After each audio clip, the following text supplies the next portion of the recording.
안녕하십니까? 소쿨극장의 소리내어 읽거나 눈을 감고 듣기 코너입니다. 구독과 좋아요 그리고 알람 설정 부탁드립니다. 재미있고도 좋은 글로 보답하겠습니다.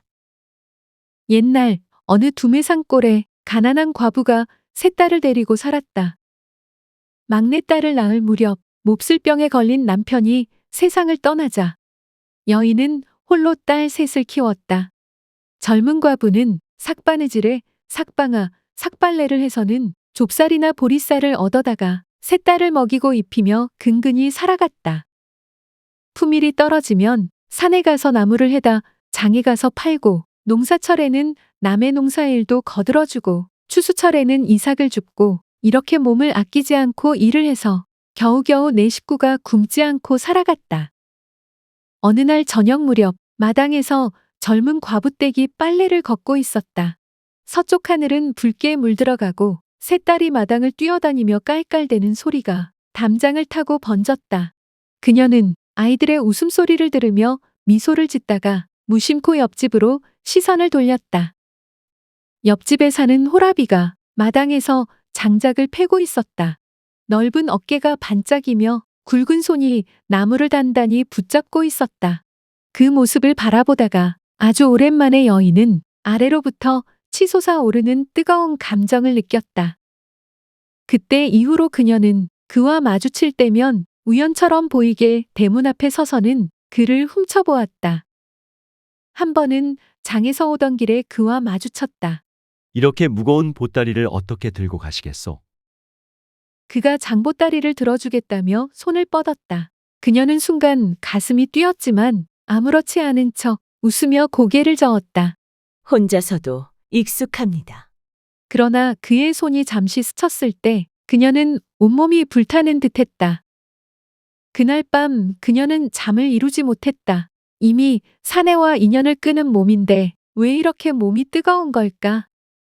외로운 밤마다 가끔 그의 낮고 다정한 목소리가 떠올랐다. 먹고 사는 일도 제대로 못 챙기면서 문득문득 그를 떠올리는 자신이 그녀는 너무 한심했다. 그러던 어느 날 비가 추적추적 내리던 저녁이었다. 무심코 방문을 열고 마당 밖을 내다보다가 깜짝 놀랐다. 그가 대문 앞에 서 있었다. 빗소리가 커서 문득 이상한 생각이 들었다. 빗소리가 큰 것이 대문 앞에 서 있는 이유가 되는가? 그러다가 다시 생각했다. 도대체 지금 나는 무슨 생각을 하는 것인가? 대문 앞에 서 있던 사내가 조심스레 말을 건넸다. 혹시 필요한 거라도 있어? 그녀는 망설였다. 지금이라도 내 마음을 내보일까? 그러나 그 순간 막내딸이 엄마! 하고 부르는 소리가 들렸다. 순간 정신이 돌아왔다. 안 된다. 자식들에게 부끄러운 모습을 보여서는 안 된다. 그녀는 떨리는 손으로 문고리를 꼭 쥐었다. 괜찮습니다. 걱정해 주셔서 고맙습니다. 그러고는 서둘러 방문을 닫았다. 방문을 닫고도 한참을 서 있었다. 심장이 마구 뛰었다. 아마도 그는 아직도 저기 서 있겠지. 그러나 여인은 끝내 다시 문을 열지 않았다. 꽉 담은 입술에서 피가 배어 나왔다. 세 딸의 어머니이자 청산과부인 그녀의 인생에 신랑 이외의 남자는 그때가 처음이자 마지막이었다. 물론 아무 일도 없었지만 아무리 살림이 어려워도 새끼들을 굶기거나 고생시킬 수는 없었다. 게다가 남부럽지 않게 먹여야 하고 입혀야 했다. 그러니 어떡하나 세 딸을 제대로 입히고 먹이려면 어미인 제가 덜 먹고 덜 입을 수밖에. 여인은 먹기는 세모이만큼 먹고 일하기는 상머슴처럼 했으며 옷 한 벌로 사철을 보냈다. 그렇게 허리가 휘도록 일을 하고 돈 한 푼을 아끼면서 몇 해가 지나니 살림살이가 조금 나아졌다. 과부댁은 돈이 생기는 대로 세 딸을 시집 보낼 때 미천삼을 요량으로 한 푼, 두 푼 모았다. 그러면서 한편으로는 딸들을 정성껏 고이고이 키웠다. 세월은 무심한 듯 흘렀고 딸들은 어느덧 시집 보낼 나이가 됐다. 먼저 맏딸을 시집 보내려고 과부가 맏딸을 불러 물었다. 얘야, 너는 어떤 집에 시집 가고 싶으냐? 어머니의 말에 맏딸이 대답했다. 뭐니 뭐니 해도 살림이 넉넉해야지요. 저는 가난한 집에는 가서 못 살아요. 맏딸의 말을 들은 여인은 어떻게든 살림이 넉넉한 집으로 시집 보내려고 무진 애를 썼다. 살림이 넉넉한 집으로 시집 보내려면 이쪽에서도 갖출 건 다 갖추어서 보내야 했다. 지금까지 10수년간 밤낮으로 일을 해서 모아둔 돈으로 옷을 짓고 유와 이불을 만들고 폐물까지 골고루 갖추어 한국에 넘어 부잣집에 맏딸을 시집 보냈고 맏딸은 소원대로 부잣집에 시집가서 잘 살았다. 첫째 딸을 시집 보낸 다음 둘째 딸을 불러놓고 물었다.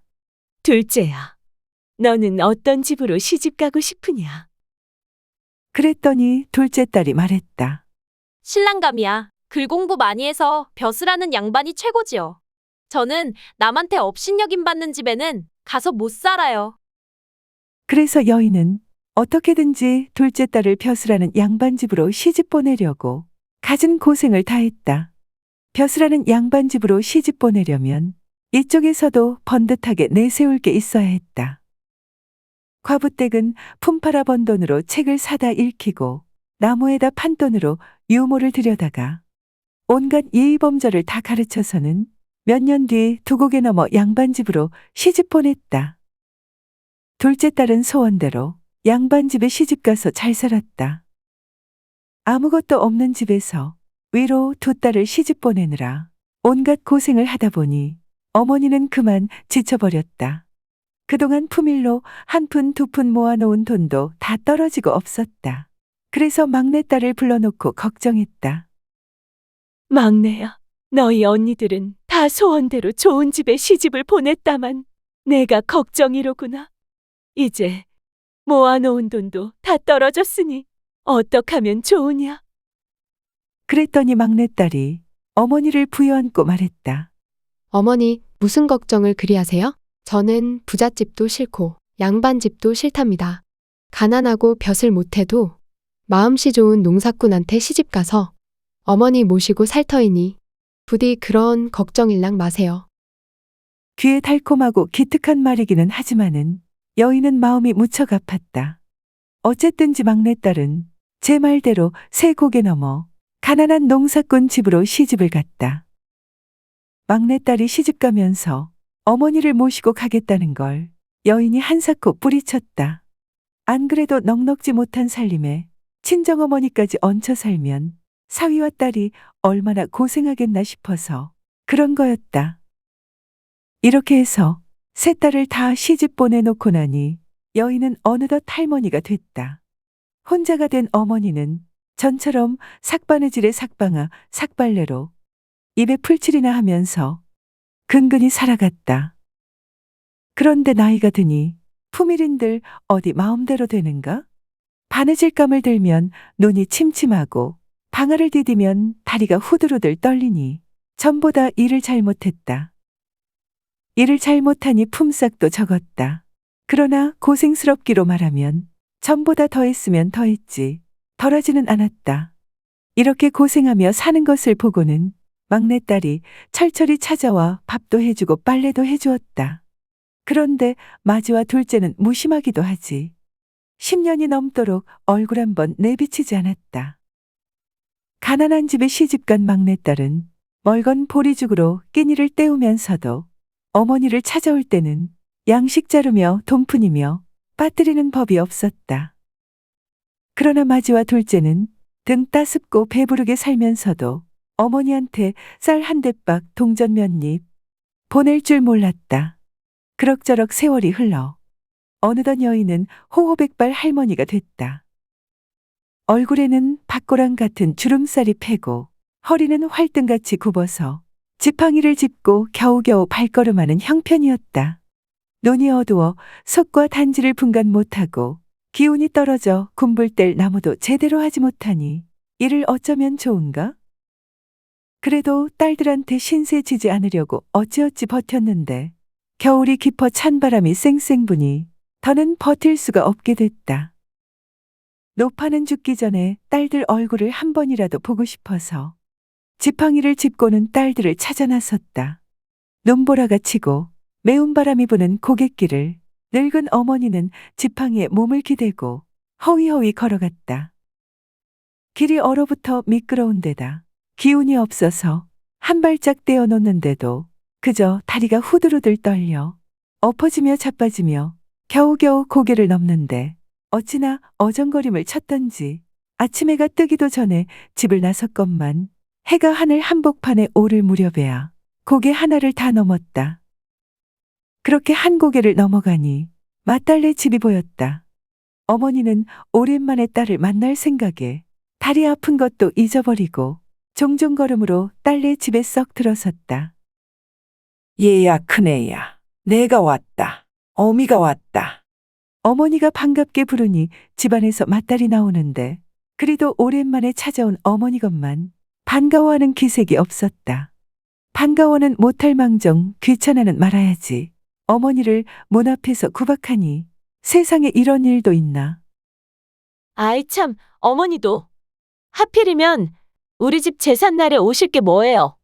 조금 있으면 손님들이 들이닥칠 테니 밥이나 한 그릇 드시고 어서 둘째네 집에 가보세요. 이러면서 찬밥 한 덩이를 물에 말아 내밀고는 다시 거들떠보지도 않았다. 어머니는 할 일 없이 찬밥 한 덩이만 얻어먹고 맏딸네 집을 나왔다. 불쌍한 노파는 찬바람 눈보라를 맞아가며 둘째 딸네 집에 가려고 고개 하나를 또 넘었다. 미끄러지며 자빠지며 겨우겨우 둘째 고개를 넘어가니 벌써 해는 서산에 걸려 뉘역거리는데 저 멀리 둘째 딸네 집이 보였다.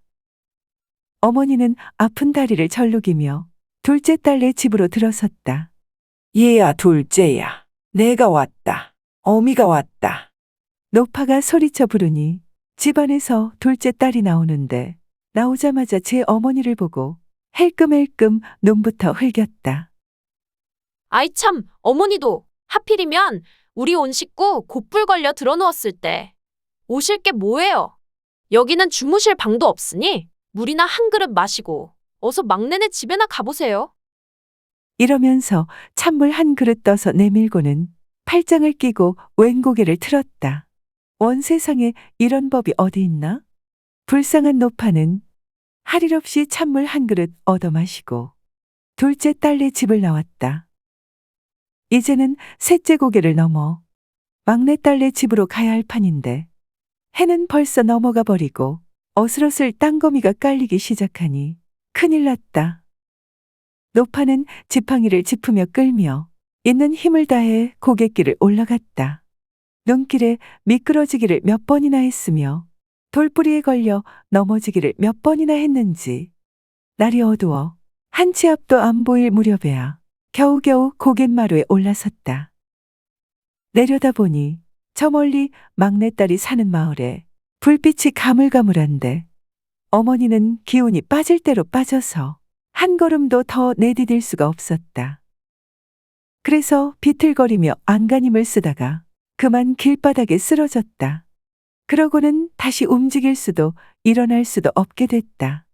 막내야, 막내야. 어머니는 애타게 막내를 부르다가 그 자리에서 끝내 숨을 거두고 말았다. 큰딸도 둘째 딸도 그리고 막내딸도 어머니가 죽은 것을 몰랐다. 며칠이 지나 바람이 조금 훈훈해지면서 고갯마루에 쌓인 눈이 녹을 무렵 나무를 하러 온 막내딸과 사위가 어머니가 돌아가신 모습을 발견하고는 설게 울다가 그 자리에 고이고이 묻어주었다.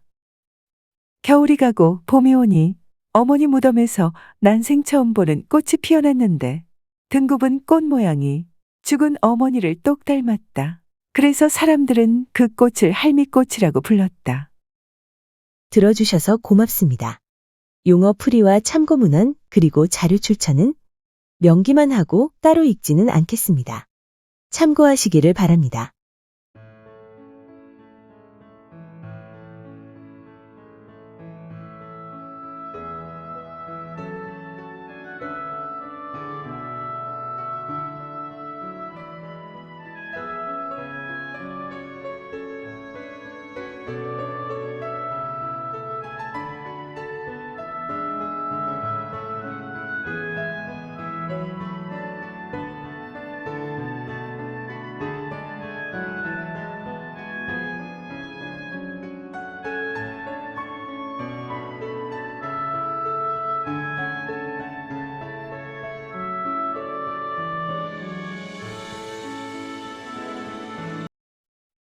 소우쿨 극장은 일주일에 2번, 매주 화요일과 토요일, 오전 11시 전후에 이야기 올리는 것을 원칙으로 하겠습니다.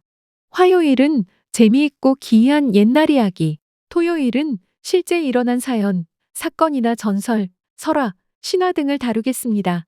반면에 쇼츠는 틈을 봐서 올리겠습니다. 고맙습니다. 다음에 만날 때까지 건강하시기를 기원합니다.